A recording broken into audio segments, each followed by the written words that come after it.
Hello guys, আসসালামু আলাইকুম। Welcome to Jitu's blog.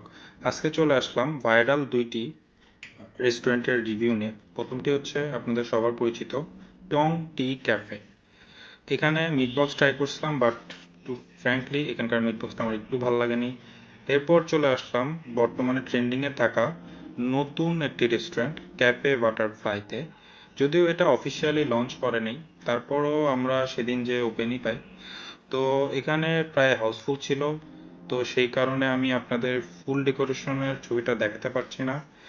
এরপরে তারা একটা সিট আমাদের ম্যানেজ করে দিল। আমরা যে ওখানে বসলাম, রেস্টুরেন্টের এনভায়রনমেন্টটা অনেক ভালো। প্লেসটা ছোট হলেও বেশ ভালোই ছিল। এরপরে আমি আমার মেনু কার্ডটা নিয়ে দেখতে থাকি।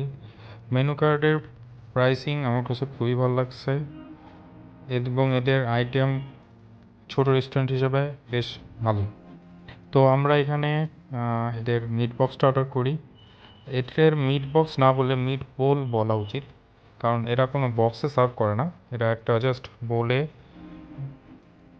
মিট বক্সটা দেয় বা মিট বক্সের আইটেমগুলো দেয়। তো মিট বক্সে আমরা এখানে সসেস পাইছি প্রচুর পরিমাণে।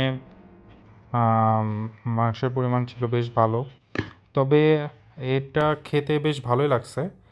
এর সাথে মাশরুম ছিল এবং অফকোর্স পটেটো ফ্রাইস বা ফ্রেঞ্চ ফ্রাইস যেটাই বলি না কেন, সেটা তো ছিলই। আমার কাছে মিট বক্সটা বেশ মজা লাগছে এবং হচ্ছে আমি যদি এটা রেটিং দিই প্রায় 8/10। এরপরে আমরা নাচোস অর্ডার দিই। নাচোসের এমন প্রথমে ভালো লাগলেও পরে দেখতে পাই যে নাচোসের উপরের অংশে যে পরিমাণ মাংস ছিল, নিচের অংশে অত পরিমাণ মাংস ছিল না। দ্যাটস ওয়াই আমি নাচোসকে রেটিং দেব 6/10। এরপর আমরা নাচোসের টেস্টটা একটু ভালো লাগার না লাগার কারণে আমরা পটেটো ওয়েজেসটা অর্ডার দিই। পটেটো ওয়েজেসটাও উপরের দিকে ভালোই ছিল, বাট নিচের দিকে মশলা একদমই ঢোকেনি। তো সেই জন্য আমরা এটাকে 5/10 দিই। Well, ঠিক আছে গাইস, দেখা হবে এরপর নেক্সট কোনো একটা ভিডিওতে। আল্লাহ হাফেজ, ভালো থাকবেন সবাই।